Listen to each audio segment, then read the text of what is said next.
The Boren Broom Brigade is sweeping Oklahoma because the people want a change. One of our great presidents, Harry Truman, used to talk about the plain, unvarnished truth. The plain truth is that in this governor's race, there's a struggle going on over who will control state government. The same old guard power block or the people themselves with an open and honest administration. I need your help. I need for you to take a stand. This group, McSpadden, McCarty, Stipe, and Nix, are fighting to keep their stranglehold on state government. They're fighting to continue patronage politics.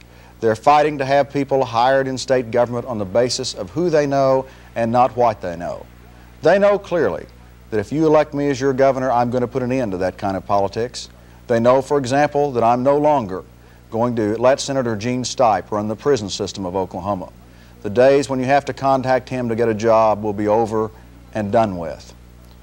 They don't give up easily. You're going to read ads, not those of you in Tulsa, ads like this one here. You won't be seeing this in Tulsa because it's only being run in the rural newspapers. It's an attempt to pit urban and rural Oklahoma against one another. There's not one word of truth in it.